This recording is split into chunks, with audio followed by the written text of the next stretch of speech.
We're live. Good morning.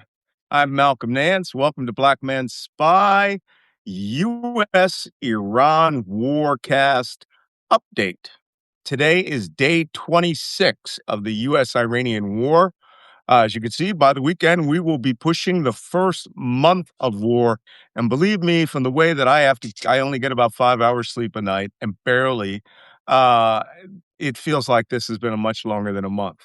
And from the looks at it, it's probably going to go a lot longer than a month. But let me introduce you to my co-host, Jacob Kaarsbo, Danish intelligence officer, Middle East expert. Jacob, what Hello kind of there. mug you sporting today? Today it's the War Museum in Dnipro. Oh, in Dnipro. Oh, wow. In Dnipro, Ukraine. The Tomorrow, War Museum.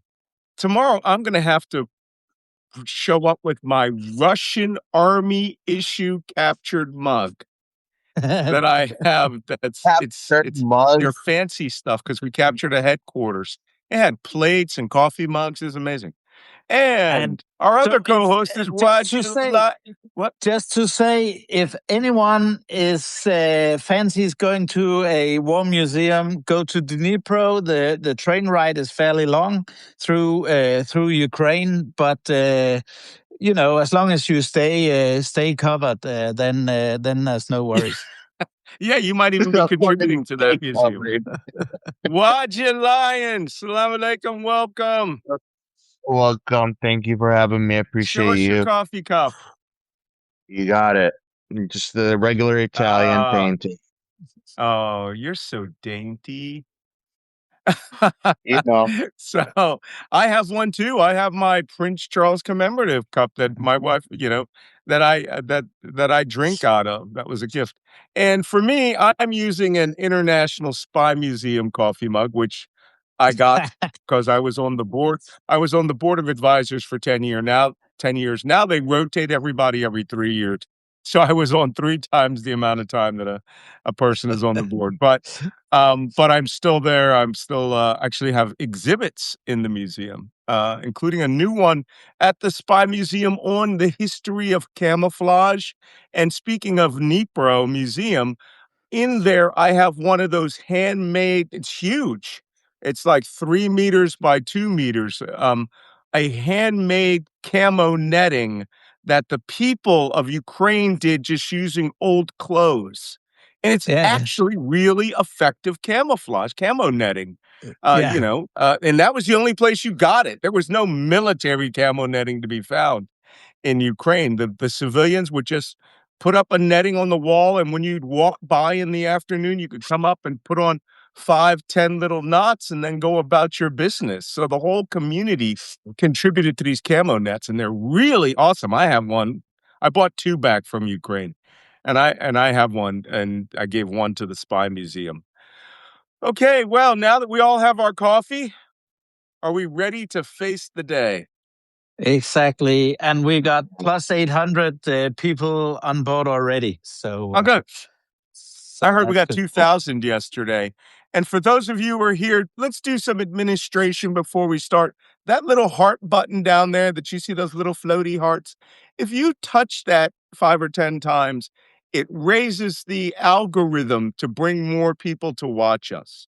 Also, if you haven't subscribed to one of us, or any of us, and you're new here, just touch that gray button up top that says Black Man Spy, and the subscription buttons will pop from the bottom. Just hit Jacob Kaarsbo, subscribe, Wajeeh Lion, subscribe. If you have done that before, don't hit it because it says remove. Don't remove yourself. We want to keep you here and keep you informed of what's going on. First thing I think I need to do is I need to put my phone on Do Not Disturb, because this morning I had a hit with CNN International,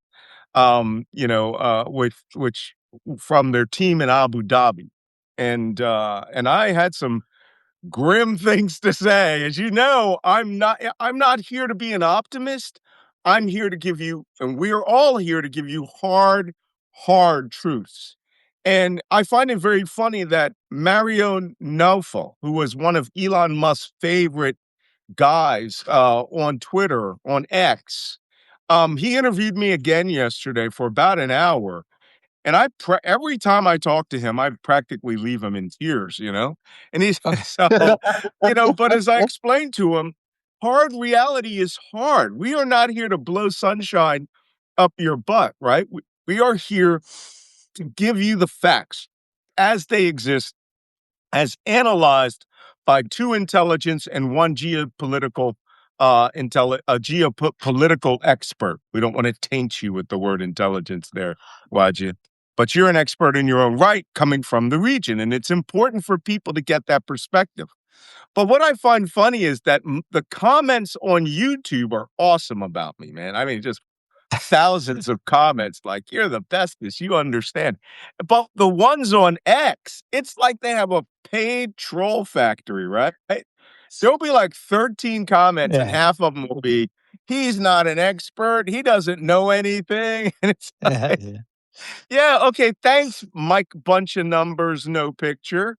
And of course, the Russians are out in strength, right? The Russians come on there and try to attack my time when I was in Ukraine. But I just find it fascinating how there are these two worlds. And X, which we don't use, we're not using. I use X to harass people. Okay. I stayed on X. I don't want you to open your X account. Don't go on there. It's a troll farm. It's just full of Nazis now. Like really blatant, open racist and Nazis. It's not worth the effort. I go on it to collect the videos, right? And to watch trends. Right now, the biggest trend is spring break and kids in bikinis on Fox News talking about how they get drunk every night. That's what Fox News is reporting about. So that being That's said, where let me Pete put my. Hegseth comes from. What's that? I said that's where Pete Hegseth comes from. Yeah, that's right. Well, we'd have to see. I can't wait. Watch. I know you go down to Cancun every year, right? And you get into like a little budgie smuggler, right? That's a little mankini, and you just you play daddy bear, right? Of course, take a vacation every year. That went over poorly. You should have like been appalled by that. So that being said, I let's didn't go into. understand what you said, honestly. It's true. It's true. He's a daddy bear. So there's an entire class of guy that just finds you like yummy. So Yep. don't tell your husband we said that.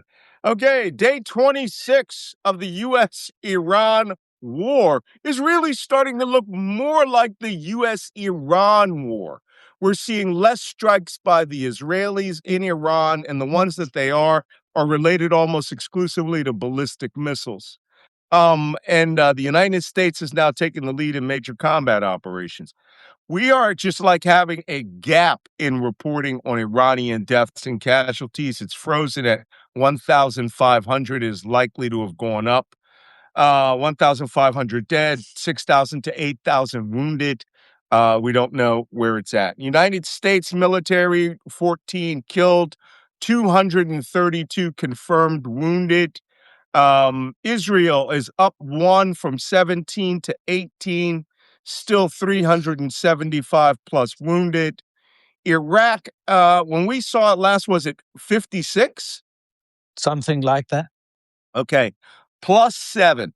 Okay, so it's 63. They lost 7 soldiers plus 13 more wounded It's yesterday. up to 87. 87 now. 87. Okay, plus 7, because that plus 7 just happened. Yeah. Okay, just today? Yeah, It was an not the ones airstrike. from last night. Is this the one at Habaniya? Yeah, for the military base. Yeah. Okay. So it's 87. Yeah. Okay. It's Yeah. around The about Iraqi, there. the Iraqi air base at Habaniya was attacked by America. Yeah. We're going to get into that. We talk Will about. they be pleased? No. We talk about that in our significant activities. Lebanon. Do you have a count? Yeah, it's 1,100. 1,182 or something, approaching 1,200. What? This is this is Yeah, going to spin out of I control, said it. Lebanon. Okay, I said a few episodes ago. There is direct correlation between the number of people displaced and the number of people going to die in Lebanon. Yeah. that is not funny. Okay, oil. Oil has gone down because of all the discussion of peace by Donald Trump. The spot is between 180, 126. This is physical oil in the Red Sea or the Indian Ocean. People who are transshipping it. I don't know how many times in my 10 years living in Abu Dhabi, every 2 weeks somebody goes, Malcolm, if you give us $5,000, we'll sell you, 500 barrels of oil and we'll trade it all on my friend's Dow. And I go, that shit's from Iraq, isn't it? Right? Sanctioned oil. They were like, I don't know where it comes from. And they all wanted me to get in on the deal, right?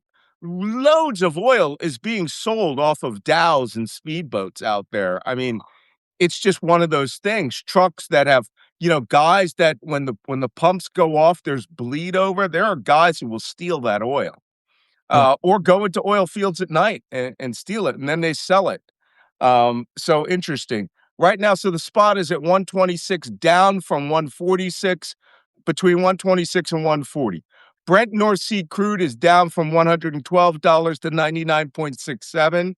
West Texas Intermediate is down 88.12, which is down. Now, in the United States, that is not going to help your gas prices, which have gone up $1 a gallon in 1 month on average. That's the average.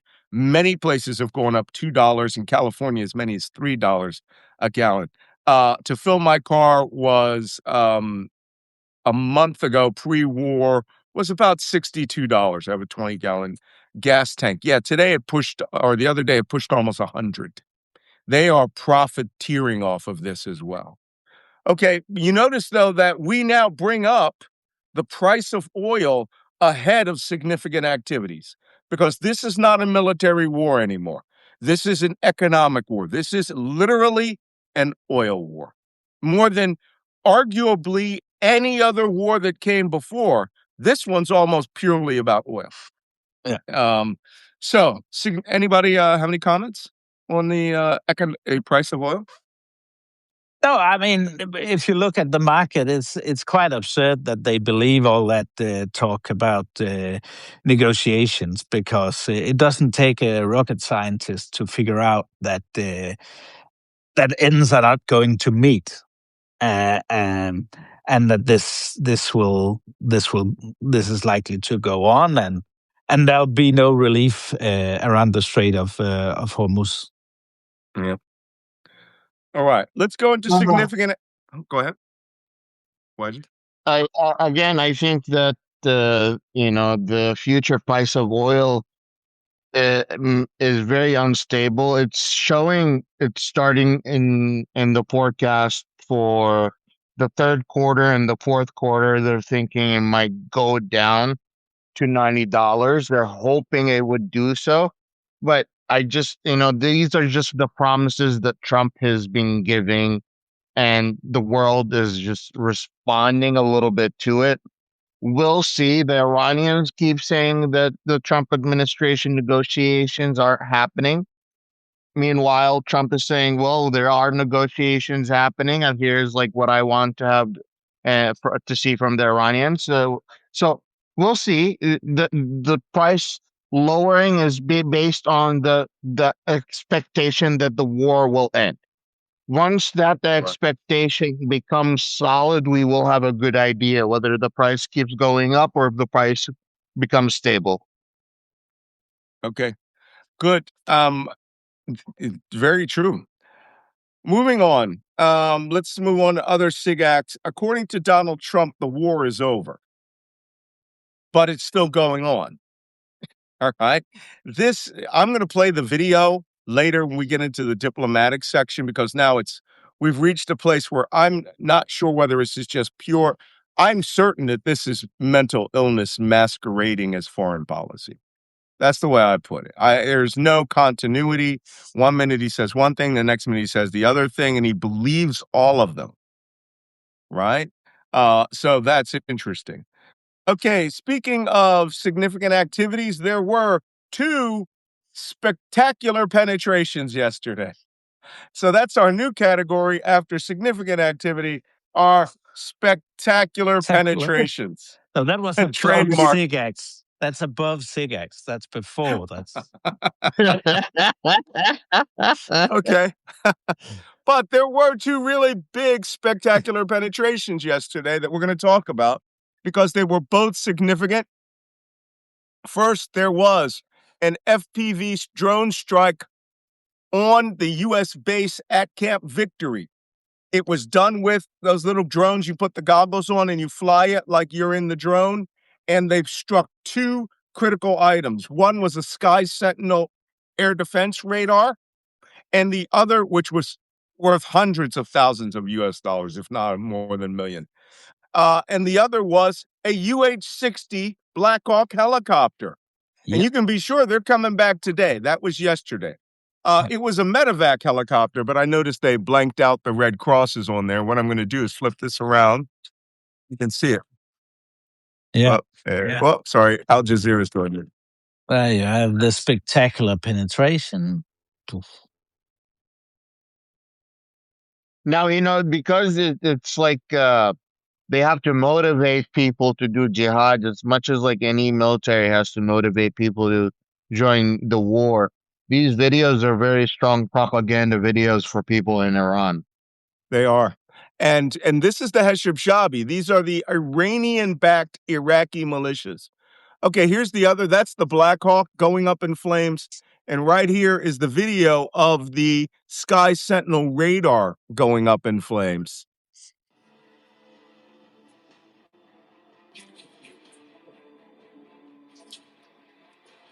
So they took out the radar first.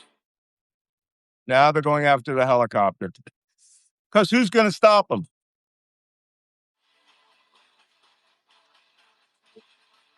There's an uncle at a coffee shop sitting down going, mashallah, tabarak, mashallah. Yeah. These videos work for propaganda purposes. They really do.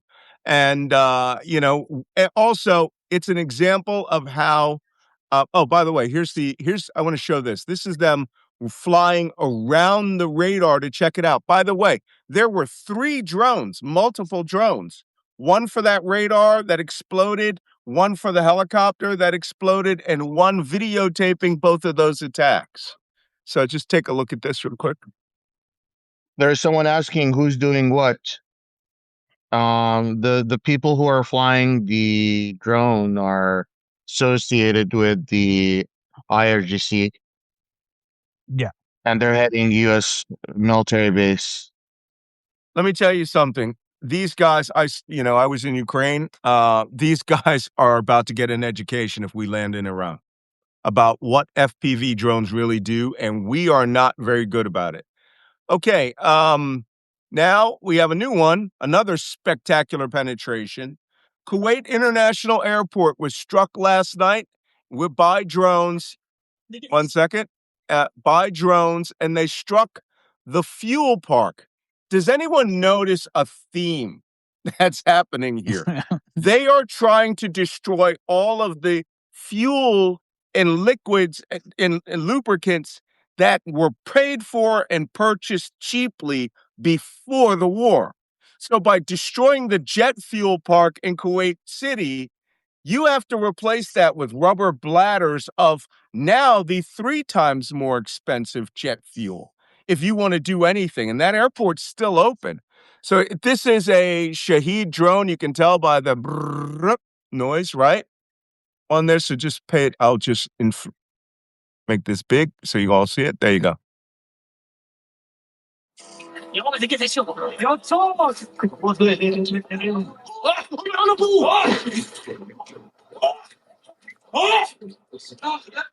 I love watching these. The cuss words. Okay, that's one. And then There's another perspective. These are interceptors going out, but they're going after a ballistic missile. So everyone is still getting hit by missiles every night. Yeah.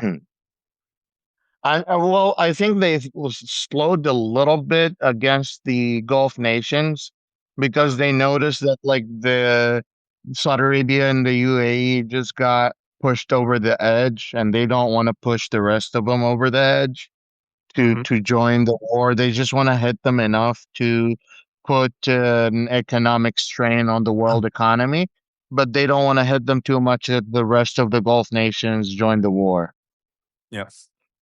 Yesterday, Israel had, speaking of spectacular penetrations, 10 ballistic missiles over 24 hours.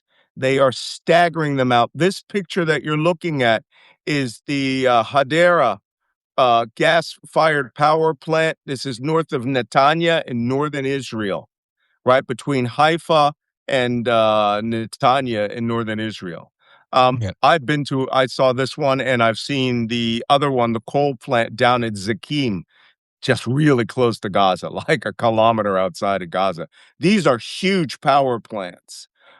They missed that power plant, but the message being sent was, we can hit your power plants. You want to play this game over here in Egypt? Or Egypt, listen to me. In Iran, it will hurt worse if we hit Israel. Now, they could put 2 or 3 down on that place and blank out all of northern Israel.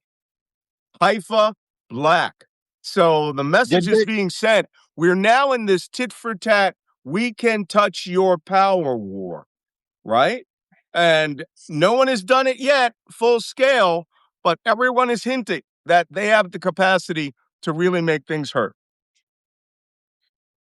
I'd also say just about the Gulf countries not being hit so much right now is also because of this whole Donald Trump talk about negotiations. And we've had the Gulf countries say, well, we also want a seat at the table, and we want security guarantees. We want Iran not to attack us, and we want the Americans not to drag the whole region into a war. So for Iran right now, it makes sense to leave them alone and to save the ammo. And then if America starts to strike Iran when these so-called negotiations break down, the Iranians are ready to strike back at the Gulf countries. So well, this all speaking of makes negotiations, sense. Yeah. Speaking of negotiations, we have a bit of video here because apparently, after Donald Trump said that he was in negotiations with Iran, Pete Hegseth came and gave a different perspective on what's going on. Listen to this. The air campaign that we've conducted, that Israel's conducted alongside us, was one for the history books, truly. That's because we have a president of the United States that when he sends his warfighters out to fight, he unties their hands to actually go out and close with and destroy the enemy as viciously as possible from moment one. And that's why we see ourselves as part of this negotiation as well. We negotiate with bombs. You have a choice as we loiter over the top of Tehran, as the president talked about your future. The president has made it clear that you will not have a nuclear weapon. The War Department agrees. Our job is to ensure that. And so we're keeping our hand on that throttle as long as hard as is necessary to ensure the interests of the United States of America are achieved on that battlefield. This is the air. Let me give this again. Loiter over the top of Tehran. Wait. We negotiate with bombs. You have a choice.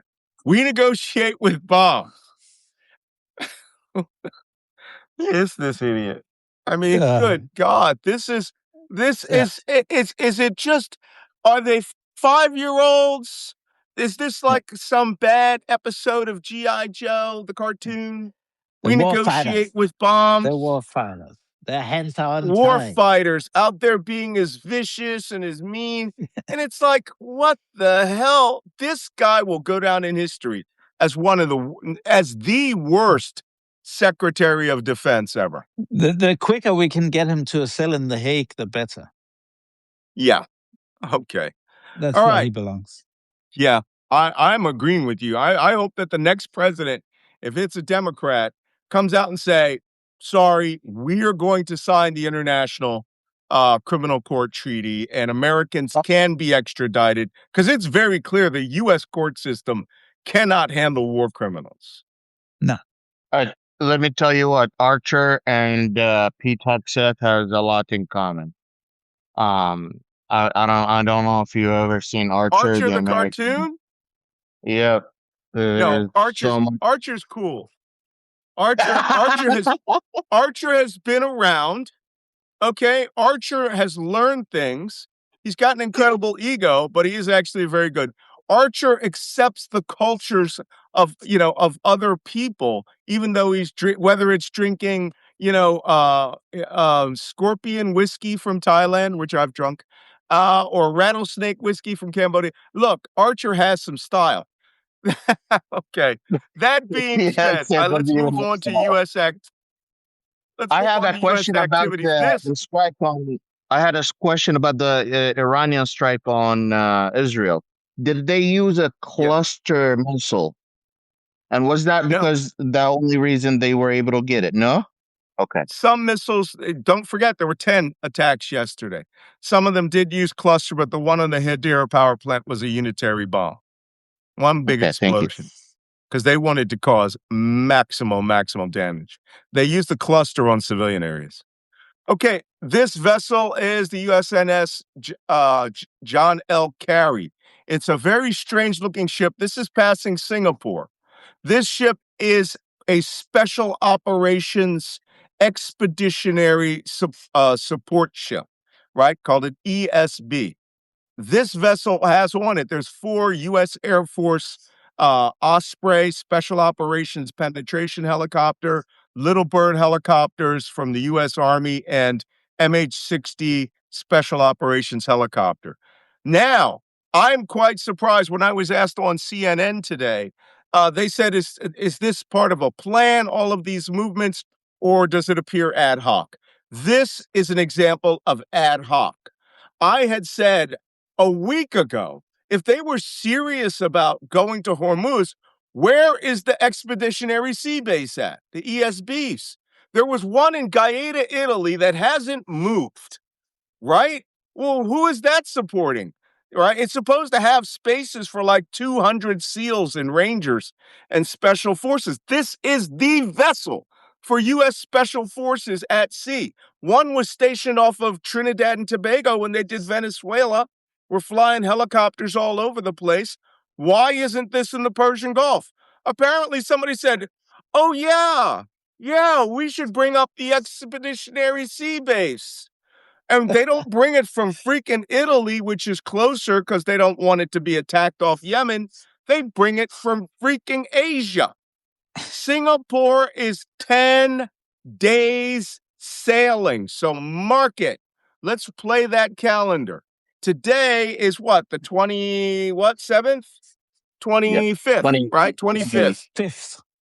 25th plus 10. How many days? What date is that? That's the first. What date is that? The 3rd? For 5th. Is it the 5th of April? Of April. Okay, 5 April, the ESB arrives, right? Probably another 2 weeks after that, the Bataan group arrives.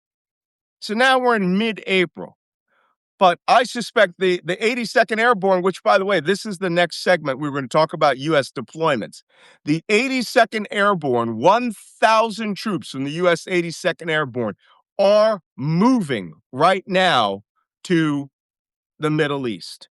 We already saw that there is 2 separate special operations task force, one going to Israel, which is probably Delta Force SEAL Team 6, and the other going to Jordan, which is probably the Rangers. Yeah. And all these other groups are already in the Middle East. This morning, we saw 25 C-17 transports land at McGuire Air Force Base, Joint Base it's called Joint Base McGuire, Lakenheath Dix in New Jersey. And we suspect that they are preparing to bring elements of the 621st Contingency Response Wing, which we talked about yesterday, the U.S. Air Force runway repairers, which tells you a lot. They intend to fix a runway. They're not bringing Seabees, right? Navy Seabees. They're bringing a specialty group for that. The rest of them, probably 24 other aircraft, are preparing to fly down to Pope Army Air Base in Fort Bragg, North Carolina, and pick up 1,000 paratroopers. Now, where they land will be very interesting, because we already got one group in Jordan, one group in Israel that are right next to each other. And I will go to the map for this. Now the Expeditionary Sea Base is coming. So that will join the Patan Amphibious Readiness Group, which is coming across the Pacific. It'll join the USS Tripoli Group, which is supposed to be there Friday. It left Diego Garcia to check its amphibious ships. And that means this will come up. Another question is, where are the 2 damn minesweepers? Well, as of 4 days ago, they're still in Singapore, right? Down at goddamn Lord Nelson's bar, which if you know, you know, right? It's an off-limits bar for U.S. sailors that all the sailors end up in. And those 2 minesweeping ships have not moved to the Arabian Gulf. There's one up there somewhere, and if they're going to try to force their way through the Strait of Hormuz, and a ship hits a mine, that whole program's over. And I have all these know-it-alls, military know-it-alls constantly telling you, well, Malcolm, you just don't understand. We have a great minesweeping capability and blah, blah, blah. Yes, we sort of have a great minesweeping capability if you're there, but it's a little hard to do knocking down Singapore slings and mai tais, right? Which is a noble endeavor. By the way, speaking, I'm touching my inner archer here. So, right, wait for it. A noble endeavor, but it's the minesweeping force. So if it does not join this expeditionary warfare or expeditionary sea vessel, then this is mind-boggling. But the ESB will be the Navy and Army Special Operations vessel for all of those bases in the Strait of Hormuz. And I'm going to, I'll talk about this in a minute after we finish the deployments. I estimate that there are 1,082nd Airborne, 500 Rangers, 2 companies of Rangers. That's like every gun they got. And at least 300 special operations, including their shooters and planners and support personnel. That's SEAL Team 6, Delta Force, and they may be just like clearing out Naval Special Warfare Unit 1 and Special Warfare Unit 2 on both sides of the United States, and they're secretly flying to Uvda Air Base in Israel right now. I don't know. All I know is, hey guys, this is a shitload more people than they need for the islands. And now I'm starting to think that my Substack article, if you haven't read it, go read it. The one that says boots on the ground is coming.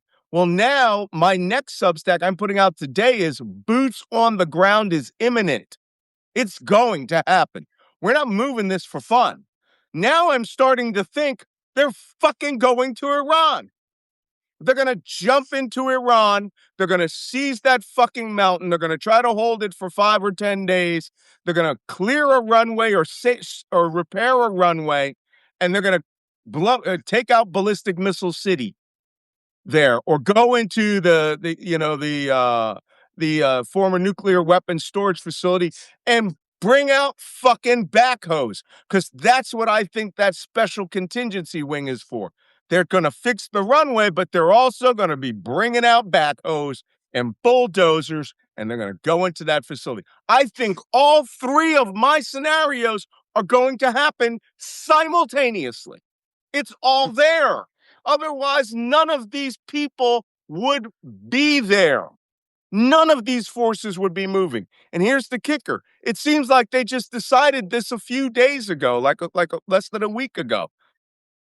because none of this shit was happening, and they're not waiting for the Boxer, which will be there in 3 more weeks.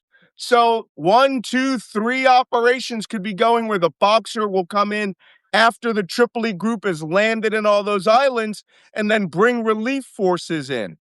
But you don't bring 1,000 airborne. They're not parachuting. And if they are parachuting, they're going to parachute into a high risk objective quickly. Yeah, Wajeeh. Yeah. It's the report from 17 hours ago are saying 3,000. Well, 82nd Airborne. I think they get their numbers wrong. I heard that it was 1,000 this morning. It's being reported, but 3,000 is the entire brigade.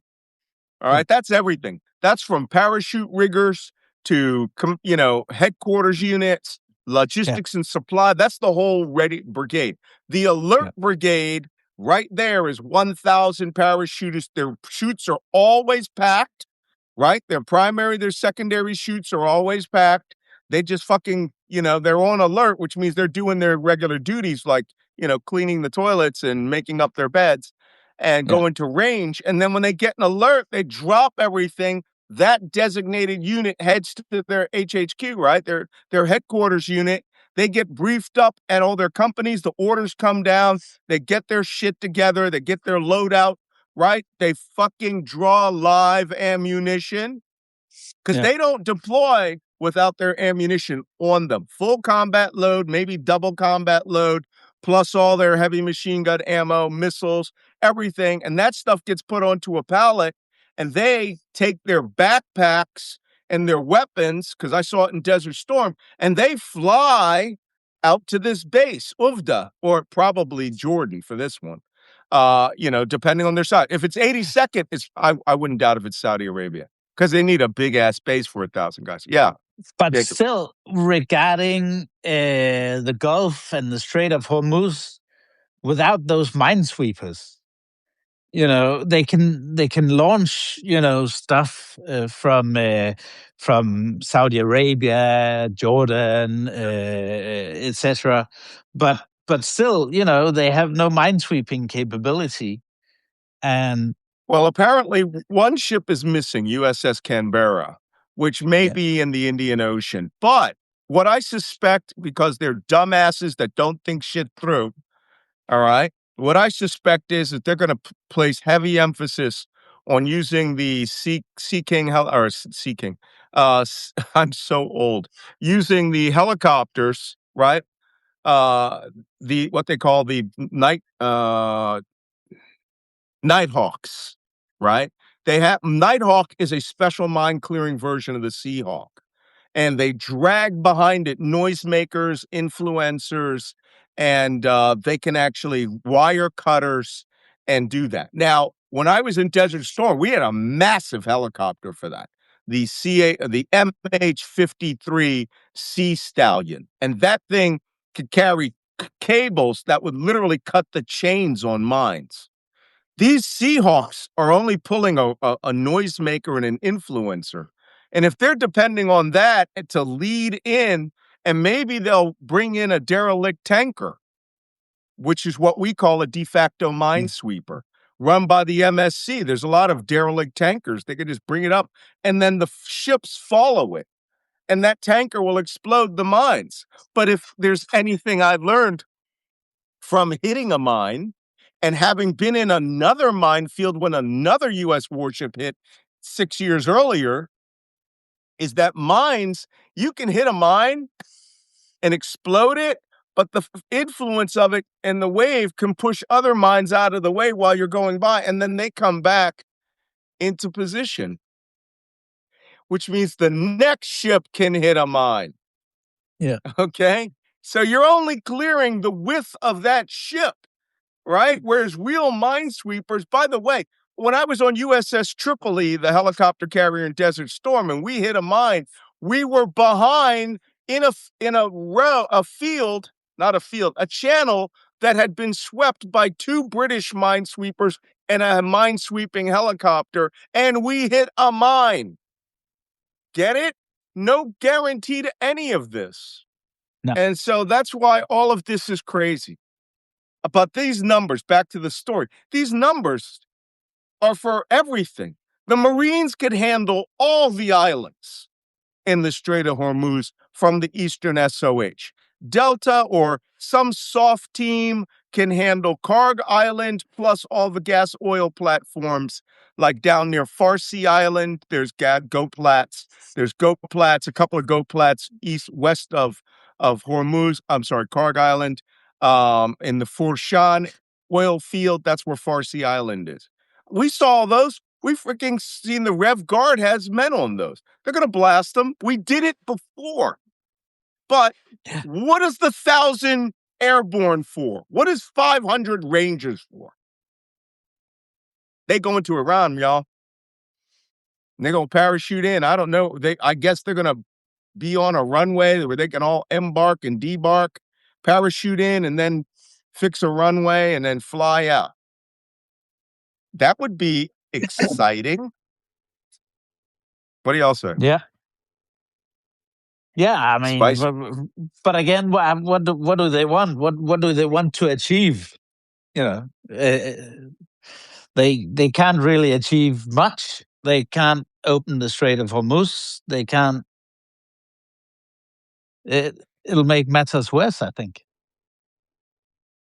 It makes matter worse for the United States because once you have more casualties and You have real ones this time. You will have the morale of not only your citizens but your soldiers, which is really important. Not only they don't know why they're going to this war, not only they don't understand how this war is going into their life. Not only they have to say their goodbyes, and for many of them, they can't even say a goodbye because it's they have to leave in the middle of the day or in the middle of the night, and I don't see how this plays in the best benefit of the United States other than U.S. lives will be lost. There's why. Once you drop US soldiers in a country that's mostly hostile, meaning the majority of the people think the Americans are enemies. They they think Americans are going to be either a spy who is going to undermine their nation, and therefore any Americans that go on the ground will become immediate target for, if not the soldiers, the citizens. And I just don't see how this is going to work. Well, I'm going to give you my stratospheric view of it. I just think they want to do what they could call a big historic operation. I think we are into Tom Clancy land here, and they've just decided we're not going to ramp down, we're ramping up, which leads me to 100% what I said yesterday. These negotiations are all bullshit. They are strategic deception campaign designed to calm the markets. But I think they think that they're going to do something fucking amazing by Friday. I'm going to be honest with you. All right. Full disclosure. Okay. It's quite possible that those guys embark those aircraft, or those 25 aircraft, and they fly all the way to the Middle East, in-flight refuel. And then suddenly you see that Special Operations Task Force taking off out of Jordan and flying over Iraq and everything. And those aircraft fly straight to fucking Isfahan. No stops. And they get there and they're at fucking 5,000 feet and they fucking do a combat jump right onto it. There has not been a real combat jump done since World War II. And I think somebody got it. Hugh Gilliton, Market Garden meets Gallipoli, right? Market Garden was the biggest airborne jump in history. It was a disaster. A disaster. Yeah. Go watch the movie, A Bridge Too Far. All right? Somebody out there's thinks Market Garden, we're going to do the biggest jump since Market Garden. Bro, don't mention Market Garden. You want to mention some shit? Mention San Mary Glees, a good one that succeeded. Don't mention disasters. That's like saying we're going to do like the Russians in the Battle of Hostomel. Don't ever bring a disaster up as an example. But this is where we are. I think they're going to do a full-scale combat jump this weekend, right into Iran. Yeah, that might be. Maybe I'm wrong. But no, it could very well be. And I think it's just important to remember that, the Iranians are prepared for this. They're not going to give in to blackmail and these schemes. And everyone also need to understand when the US had 120,000 soldiers in Iraq, they were still active. They were still supporting the militia, etc., etc. So, I mean, 10,000 troops doesn't matter. The Iranians will keep up the fight, and they'll use it to their advantage. And there doesn't seem to be a clear objective. Of course, if they could get all the highly enriched uranium out of Iran, that'll be a good thing. But How? let's go. Yeah, exactly. If they could, and they. I don't think they can. That's going to be. I wouldn't be surprised if these motherfuckers bought 18 to 20 transport containers, right? Thinking they're going to be able to package it themselves. And then when this thing turns, tits up, they go, we have the containers. And they show 18 goddamn containers, right? This White House, it wouldn't put it past me. Wajeeh. Well, let me ask you this. Are there any American special forces that have enough training to know how to deal with uranium or nuclear byproducts if they want to take them out of Iran? Some, but I think it's more like they're working in a nuclear environment. When I was stationed in Coronado, I used to work with the Army's EOD, the special EOD unit that handled nuclear weapons and nuclear materials, and they exist. They're not like Delta Force troopers, right? They're regular Army soldiers who know how to dismantle shit, okay? And they have to fight. They have great equipment, but if they have to fight their way in, fight their way out, they need the Rangers and Delta and the 82nd to have a full fucking circle around them while they do their thing. Wow. And they also But here's what you're going to get. I got a Geiger counter. That doesn't mean you're going to detect radiation if the Iranian material is in shielded containers. You're going to have to physically look with your eyes. Yeah. Then you're going to meet some guy who sells tea down the road named Hussein. They're all named Hussein over there, or Muhammad. And Hussein is one guy, Muhammad's his brother, and Ali is his cousin. And they're going to say, oh, they took that out last year. Trucks Hassan and everywhere. Hussein are both the grandkids of the Prophet. Yeah, that's why. That's why everyone in Iraq and Ukraine or Iraq and Iran are named Hussein. So anyway, all jokes aside, guys, they may get there on the ground, and the Israelis are telling them this is where it's at. And I'm telling you, we do a jump. I better see goddamn Mossad and Golani Brigade Israeli soldiers alongside of us. This should not be an American risk, 100% American risk. They've gotten us into this. They can share the risk of going on the ground in Iran.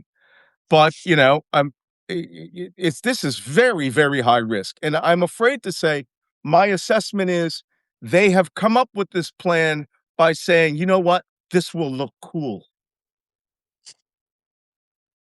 That's it. Big parachute jump. Not bigger than anything done. In Vietnam, they did a couple of jumps, and in Korea, they did some jumps. This will look cool. This will be the biggest jump since Market Garden. Not knowing what Market Garden was, which is a parachuting disaster. Oh, help me, Jesus. Let's move on. Yeah. Oh, okay. In Iranian attacks yesterday, they struck Kuwait's international airport. 26 drones were fired at Saudi Arabia and 1 ballistic missile, 10 ballistic missiles at Israel. We talked about the spectacular penetration at Hadera. And they're staging it. The Israelis are noticing a pattern. Someone explained to me how they're firing all these goddamn missiles, because I heard that we destroyed all of their missiles and all their capacity, Yeah, and that it's hold on. all a sign of a dying country. They've been dying for 30 days. 90%. Pretenders, we destroyed 90% of their drone capability and 90% of their missile capability. Come on. It's obliterated. Mhm. Hold on. I'm being distracted because Al Jazeera has, what's her name up there? Is it Kayleigh McEnany or no, Caroline Levitt or whatever? And she is saying that Iran refuses to say yes to peace. That's bold. There's some bold stuff going on there. All right, economic warfare. You will enjoy this. The impacts of this war are spreading into weird places. France removed $12.8 billion of gold bars from a U.S. bank, which was stored there for safekeeping, back to France. 14.862 billion US dollars has now been repatriated because they don't know if Trump may do something like what the Hungarians are doing to Hungary is doing to Ukraine. They seized up like $1 billion of Ukrainian gold that was sent for safekeeping. France is like, fuck y'all. It's back in Paris now. What does that tell you about the state of trust between France and the United States on the market? They don't even trust our banks anymore. Well, not only they don't go for it. Sorry. Even the French chief of the army said yesterday that the U.S. is an unpredictable partner. So when when a high-ranking military officer says something like that, you can tell the government has like given up on the U.S. Even if they're retired, and especially those retired guys. I've been on French television before, Yeah. and they always No, put but you on, this is one the expert. active. This is the active Wow. chief of the army. Wow. Okay, that's saying something. In other economic news, people are starting to really understand that things are not going back to normal anytime soon. So the United Arab Emirates has created a new container transport scheme. Whoops, I'm sorry. A container transport scheme where they are going to use the port from Sharjah of Khor-Fakkan. Why? I cannot keep this. I keep pressing the buttons. There it is. One push. There you go. They have decided they are moving containers which would have come into the Gulf to Jebel Ali and to Abu Dhabi port are now going to Khor-Fakkan. Khor-Fakkan is a seaport that is part of the United Arab Emirates. It belongs to the Emirate of Sharjah. You know, the United Arab Emirates is 7 separate emirates. There is a straight highway right here from Khor-Fakkan Commercial Terminal straight to Sharjah. It's a really nice highway. Now they're going to go there to a place called Sajjad Dry Port. The dry port is a container storage area. I know because I had to transfer a car. I had to take it there. And now they're going to go down through the secondary transport highway that they built just for trucks. And it's in the desert. I mean, and if you go through Dubai and you're on the main highway and you can see water, you are not on the primary truck highway. And they're going to bring that all the way down to the border, cross there up to Dammam, Saudi Arabia, and distribute from there, from Dammam, Saudi Arabia. Also, they're going to be running ships from Sharjah to Dammam. Now, of course, if those ships don't have to be insured too much because they're already in the Persian Gulf. So a lot of container ships that are there can now divert to Dammam, and if they want to pay a super premium, all their containers can be put onto trucks and brought over to Khor-Fakkan. Now, it would have been a simple 25-mile trip, like that. But now it's going to be like 200 miles for your container. which means there may be some hope of getting my Land Rover Defenders shipped back to the United States. I have 3 of them, and I've been waiting to put them on a container for 2 years, and now it'll be like a year before anybody can move a container again. Okay, that's what's Here's the going on interesting there. part about this whole situation between the UAE and Saudi Arabia. Right before this conflict, the Saudi UAE relationship deteriorated in a very large amount because of the situation in Yemen. I'm not going to get into it. But this conflict has reinstated the Saudi UAE relationship, where just 2, 3 weeks ago they were not even talking to each other. Now they have reestablished like that corridor, and in addition to that, they have pushed a lot of propaganda on social media recently supporting the Saudi UAE relationship. Mhm. All right. Interesting. By the way, Al Jazeera is reporting right now the Speaker of Iran's parliament, the guy that Trump was saying he's the guy he can talk to, Calibaf. is Mhm. saying, I'm sorry? Calibaf. Yes. He is saying, yeah, Galibaf. He is saying no secret talks are taking place. Trump is lying. This is fake news. Now, that's the Trump is nature of how they. negotiating with himself. That's what they're saying. He is. He's a wazir. The wazir up there is saying that this isn't true. So maybe yes, maybe no. I have a video because there are 3 great pieces of propaganda video that are out today. I'm sorry, we're losing the propaganda war. But first, I want to touch on some U.S. material that I didn't mention. This vessel right here is called the MV Ocean Trader. It was a ship that we bought from a Norwegian company years ago. And this is the ultimate U.S. Special Operations CIA support vessel.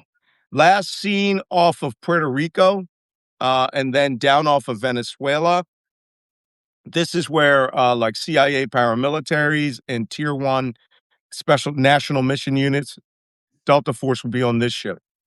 If this ship pops up off of Oman, they're throwing everything at it, but it hasn't showed up yet. These are the Marine amphibious assault or amphibious combat vehicle that the Marines have new. Interesting. These are the principal transports for Marines ashore. They carry 10 soldiers each, 10 Marines each, not soldiers, 10 Marines each. The Tripoli Amphibious Task Force only has 14 of these total. So if one sinks or one has a flat tire, they're supposed to run flat. One gets destroyed, they can only bring ashore simultaneously using armor, just 140 soldiers at a time. And that means that these vehicles also have to fight. So they don't go back to the ship and shuttle people. That's your troop. And they make the amphibious beachhead, literally, and fight at the beaches. There could be mines there. And of course, the secondary forces, you want to clear a beachhead and then fly them in by helicopter or by Osprey tilt rotor aircraft.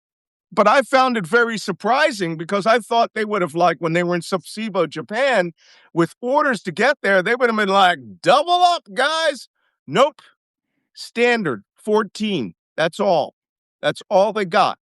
Now, then the LCAC, the Landing Craft Air Cushion, which is the giant hydrofoil hovercraft that's there. I know you guys don't want to see pictures of me cross country skiing. The LCACs, let me see if I can find you a picture of those. They only have 2. And the LCACs are supposed to be bringing in all your heavy logistics. So it's like, wait a minute, you don't even have any real amphibious lift, in this war. How are you coming to this without any capability to go, I'm going to show you the LCAC LCAC. How are you supposed to, 1, fight yourself ashore, and then 2, actually get there and sustain yourself because the LCACs bring up everything. And when I was in Desert Storm, I saw some very clever ways that they had to dismantle, to damage LCACs. They have a rubber skirt, and that rubber skirt cannot be torn. And if it's torn, the air falls out. This is what an LCAC is. Mhm. And there's only 2 in the entire amphibious group.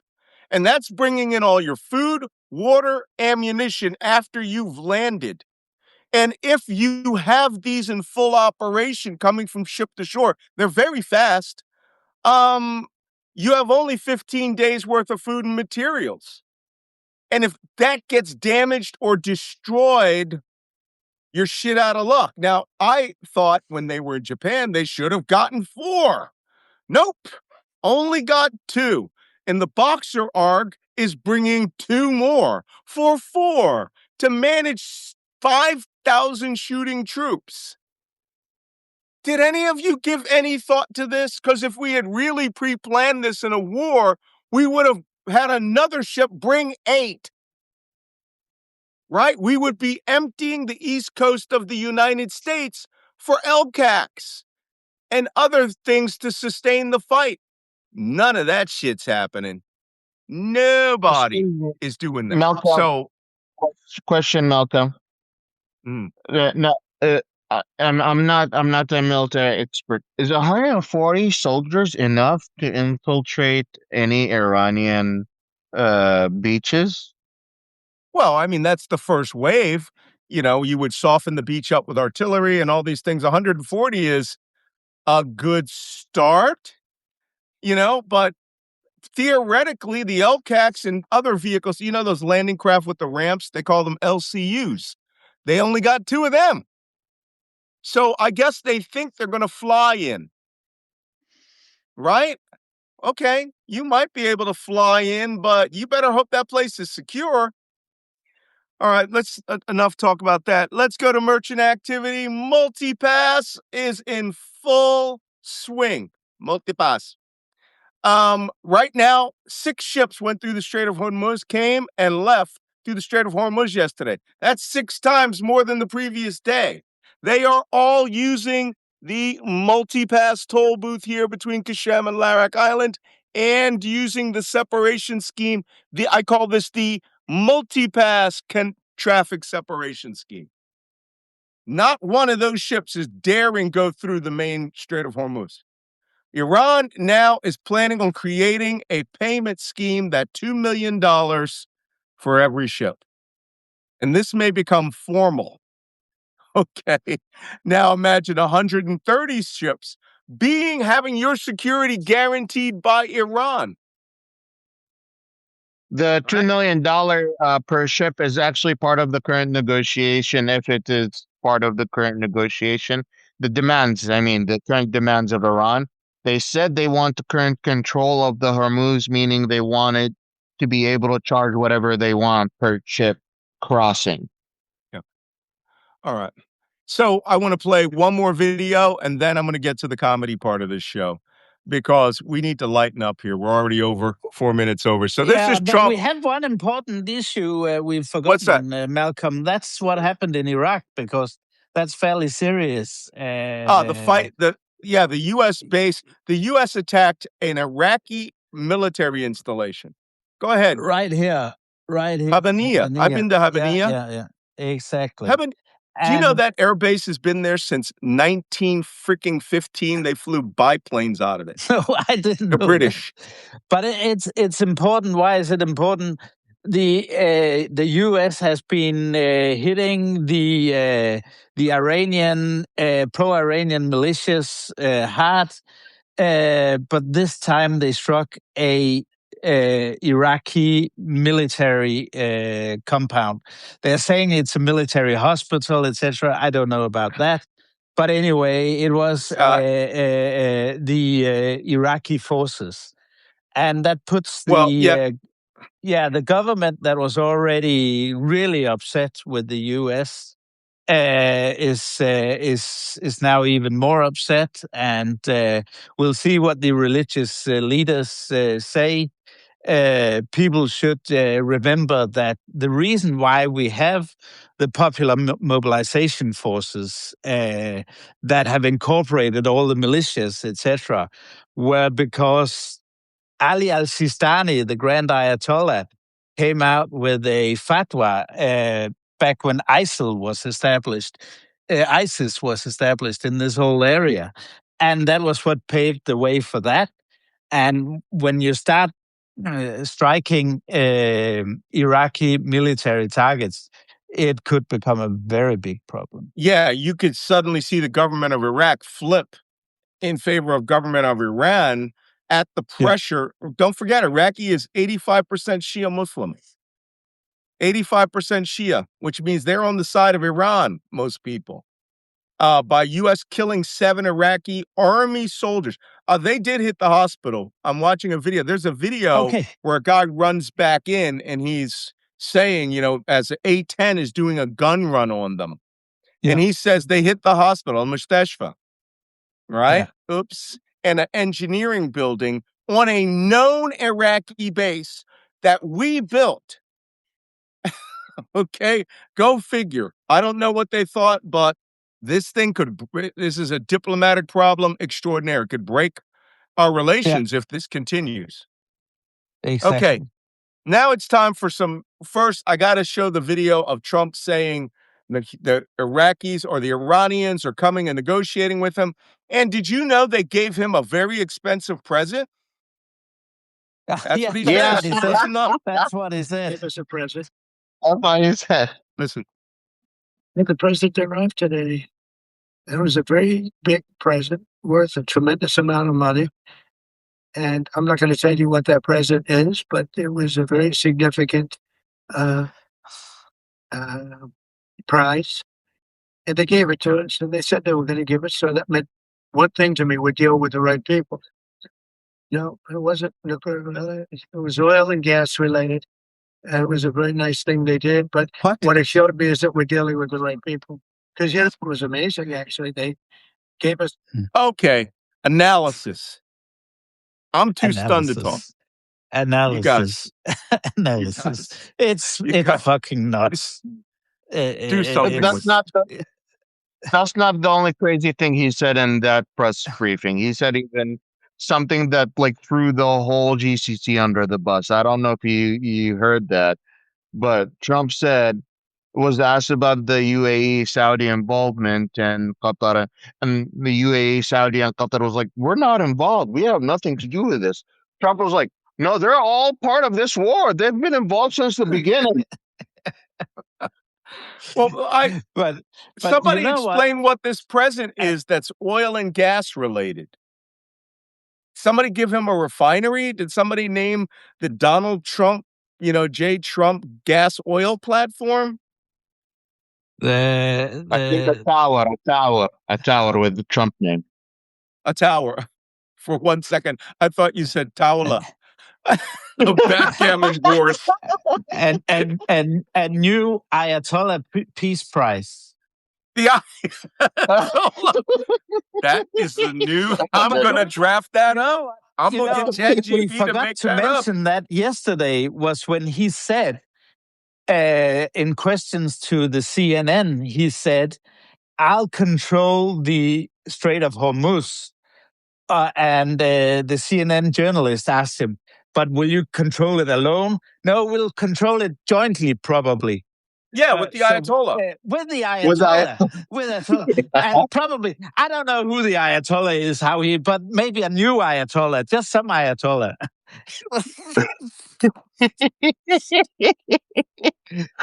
He's definitely a Middle Eastern expert, y'all. But and this gift that they gave to him, which was very expensive, right? It just shows that the guy's waiting for a fucking bribe. And it shows I'm dealing with the right people. Those right people will be hanging from a fucking lamppost if this is true. Right? Trust me, IRGC, they will strap your ass to a rocket. All right? And you will burn up in the atmosphere when an Israeli missile, impacts on you. This is crazy talk, people. Crazy talk from the president of the United States claiming Iran sent him secret, super expensive gifts, which related to oil and gas. Did they name, again, the Donald J. Trump oil platform? They'll say, Trump Tower Iran. It comes with free oil. Go to TrumpOil.com. You know what? I shit you not. I shit you not. He is going to come out and say, we were told we could have Karg Island and that it's a gift to Donald Trump. And how the fuck are we not talking about mental illness here? Yeah. Yeah. Okay. We're all speechless. Let's go to the funny stuff. Okay, well, let's go to the funny stuff because, okay, I'm going to show you a video from a guy who's on TikTok. So Trump was the tragic segment. So now... Yeah, the whole thing is tragic. We're at the end of the briefing. I'll go to questions in a minute. But first, you guys need some fun. And this video is from a guy named Drewby. He's a Canadian. And I love this guy. Normally he's on TikTok, but I think he might have left TikTok. He's so angry with them. And he does Trump in the White House with marshmallows, right? And the main character is a Canadian journalist named S'moresy. And S'moresy comes into the press conference and is always talking shit, right? And this is hilarious. So listen to this one. This is about the negotiations. Thank you for coming, everybody. I had a wonderful party in Mar-a-Lago. How are things going in Iran? Oh my God, is this all you people talk about? I mean, it's kind of a big deal. The party was great. Thank you for asking, jerk. And we're having wonderful talks with Iran. Who specifically are you talking to? I can't tell you who it is, but they're like so important. Call Iran. Call Iran. Wait a minute, what are you doing? Oh, I'm just calling Iran to find out what's true. They're probably so busy. Hello, this is Iran. How can I help you? Damn it. Hey, what's up? It's Canada. How's it going? Not bad. Hey, are you talking to America right now? America. It's the one with the leader that looks like someone glued hair on a jellyfish. Oh, yeah, those guys, they're bombing us. Fake news. You're the jellyfish. Is that him? I see your company's such a loser. Oh, dude, such a loser. I can hear you. Any peace talks yet? Oh, no, he tweeted he was going to blow up the power plant. They called that off. They agreed to open the strait. Hey, did you open the strait? Negative. Now, turns out everyone here doesn't like getting bombed. Wait a minute. What about the president? What the hell are you talking about? It's a wonderful present, very big, very expensive. It arrived today. I don't know what you're saying. Hey, did anyone here send a present? No, you're full of shit. Who gave you the fucking present? It was a wonderful lady. Her name was Nari. You say Nari? I don't know a Nari. Oh, yeah, he's full of shit. It's just Iran backward. Damn it. This guy is so good. He nailed that perfectly. Okay,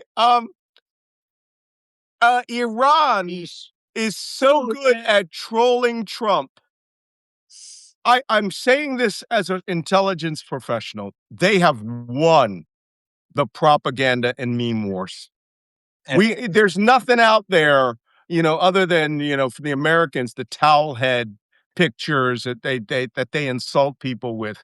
The Iranians are fucking awesome. The Iranians and the Chinese AI made videos are incredible. They've already won the meme wars, right? This one was put out, it looks like it's Chinese. So watch this one because it's probably accurate. This is President Trump. Ooh, hello, Mr. Trump. Let's make peace, No way. If you don't accept peace, very bad bombing. Very bad. Okay, give us 5 days to think. Okay, deal. 5 days. That's a Chinese video, and I'm not sure how inaccurate that is. I think it might be. He's negotiating with himself. Yeah. I tweeted 100% accurate. Yeah. 100% accurate. Okay, and the last one is the IRGC has put out another rap song Lego video every other day. They're putting this out. This thing has millions of freaking views. It's not like people aren't retweeting it. One, I don't know who the rapper is, but they got a black guy over there who's really good. But or there's an AI that's awesome. But here's the other Lego video. Yeah. Trust the oaths and just defy the aggressive. Sacrifice your own boys for a lie. Yeah. Good. Make America great, yes. At your city of vision crave. Yeah. Make America great again now. People see what happens, yeah. Washington. Protecting the soil. Why you sacrifice soldiers to pay for your spoil? Friend the glow, all sitting on your throne. Now we turning every place into a bed of stone. It's not a house. Like you couldn't see. Welcome to the graveyard of your vanity. Secrets are leading. The pressure is rising. You locked on your target. And now you are hiding. No, I see you. Send it to the side, you the only one to blame. It felt up the way you shaking in your sweet and all the sea. Always that to the sea. Send it to the side, you gone. Sweet and all the sea. Like taking so high in Epstein's dogs. You sent the boy to die on a bloody coat. Not a revenge for the leader's blood is purely mine. Every drop of his blood is a missile on the line. So I thought the fire was dead, but another combination standing there. Yeah, you strike one time, we shatter your brain. We put another in the combination again. It's secrets that are needed. You appreciate your flaws. Yeah, I don't get target. You are high, send them to the super, you the only one to blame. Beautiful, why you shit eating your sweet fellow and see that it's right. Okay, I'm gonna stop there.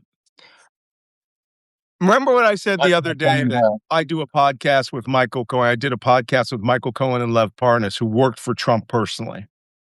And there's only one thing Trump cannot tolerate, and that's being called a loser. He cannot be seen as a loser. He cannot tolerate being called as a loser. And now I'm starting to wonder if the IRGC are like, Malcolm Nance says, put out the video. That works. That video works. The propaganda on the other side, it's not oriented at us. It's oriented at young guys on freaking TikTok, right? Sub-Saharan Africa, Asia, the Middle East. And they're making fun of the Epstein files, Netanyahu, and the word loser appeared there no less than 6 times.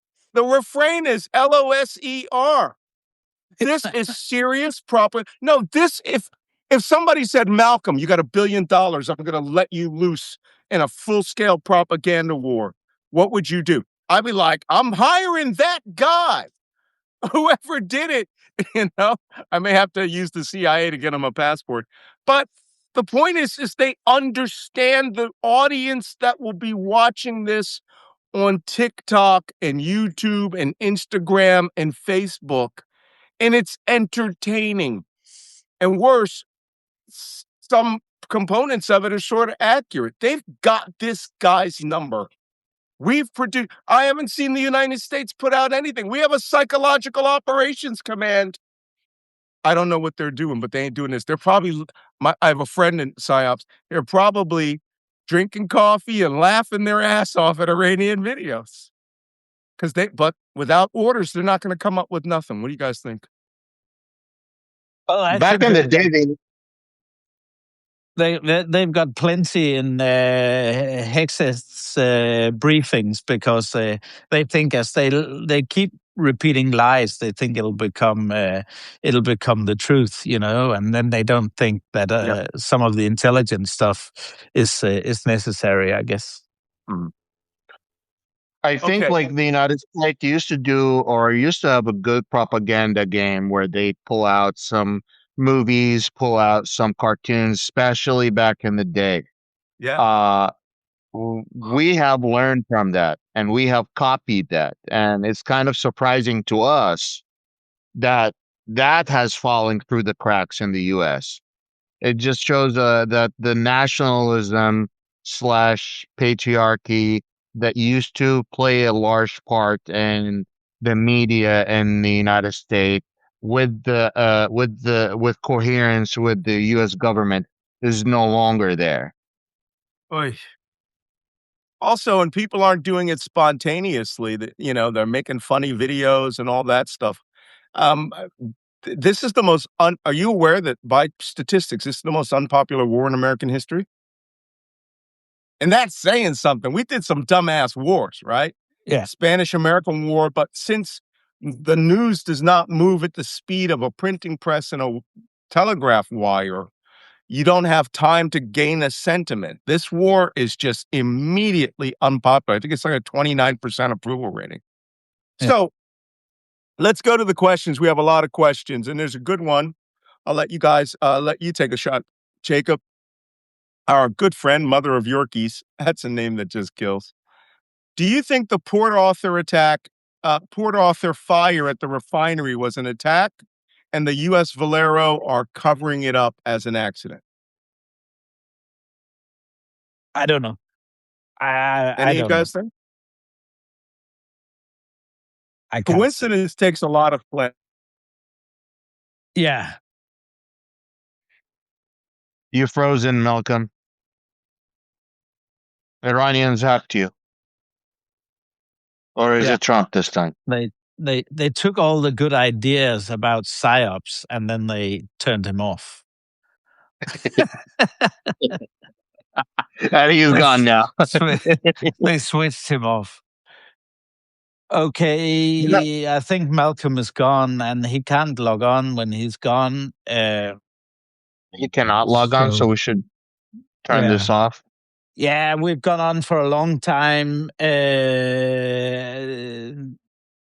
We need to finish it off, but just for any one of you, I'm doing a special Q&A tonight, 8:30 Central European time, which is it for 3:30 Eastern in the US. So do log on to that. Yeah, and then we'll be back tomorrow, right? Yeah, I assume that as long as the war is going on, I think we'll keep having these live streams. Unfortunately, Yeah. And it won't stop anytime soon, unfortunately. no. So Like, subscribe, okay, and share. yeah. Subscribe, everyone. If you don't subscribe to Wajeeh, push the gray box up there, and he pops up. And likewise for me, we will see you tomorrow. If you don't log on to the stuff I'm doing tonight at 3:30 Eastern, 8:30 Central European time. See you tomorrow. See you, Wajeeh. See you. Have a good one. It's good to talk to you, Jacob. Bye bye. You too.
Okay. The system crashed. That was not me losing power. That was the system crashing. So I'll let the other guys come back and we'll go back and answer the questions.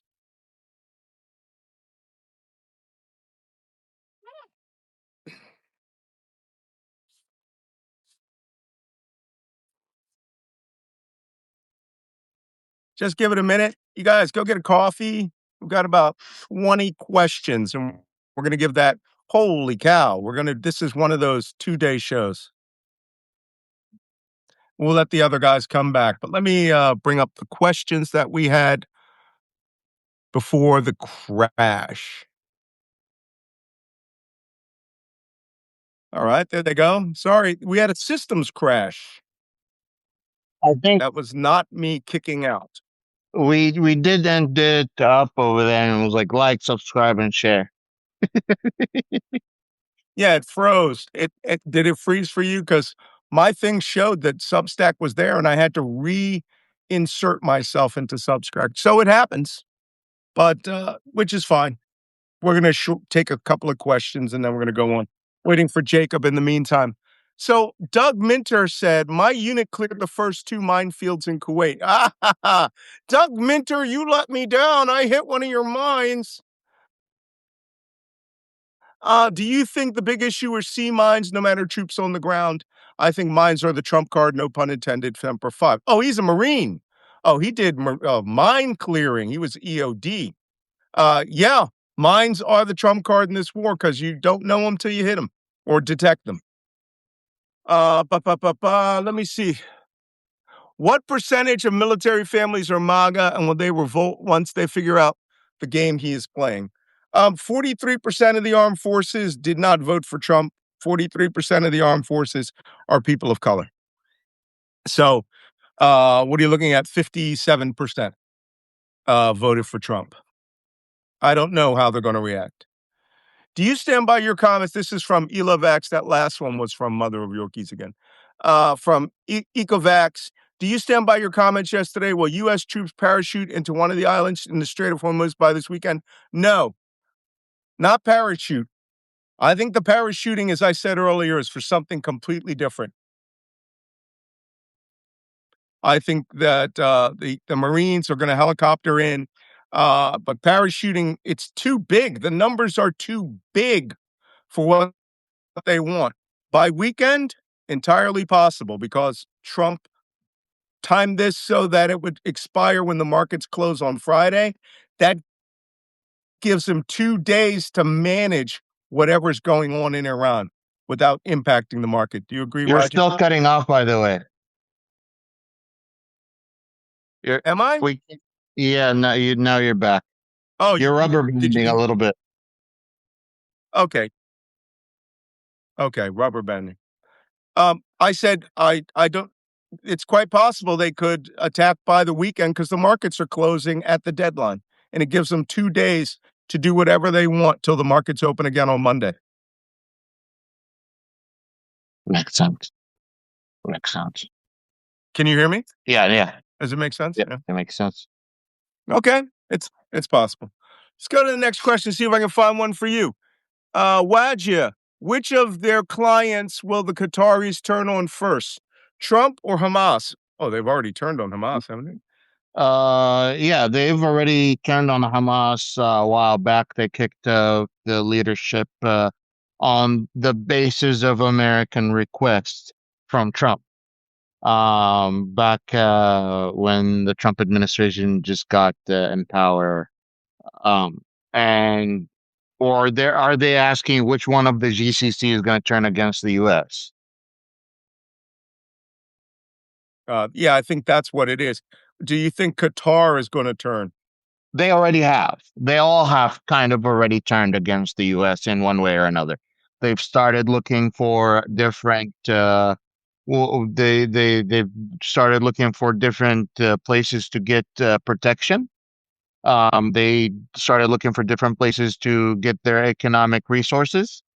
I can bring it. I've written a couple of articles about it, and I can go in depth. But the short answer, yes, they have turned against the U.S. and they're frustrated with the current situation. Okay. All right. We only have a couple of more questions. What about Iranian man pads? That's man portable air defense systems. That's surface to air missiles launched from your shoulder. And surface to air missiles, could they lose a lot of C-17s during the drop? It's possible, right? We're very good at doing things and not losing aircraft. We are very good at what we do. It's what happens when they land. And also, how are you getting out? Make sense? Yeah. How you getting out? All right. And oh, Leslie Gray says, does the $2 million multi-pass crossing fee get passed on to the consumer? Long term. Check your gas. Go to a gas station. Try to fill your tank. You'll find out. You can answer that question for yourself. All right. Okay. One last reminder. This weekend is No Kings Day, and I'm late for another podcast. So thank you all for coming. Be sure to subscribe to Wajeeh, and we will see you tomorrow morning. Look at that, 2,500 followers today, an hour and a half. So take care. See you all tomorrow.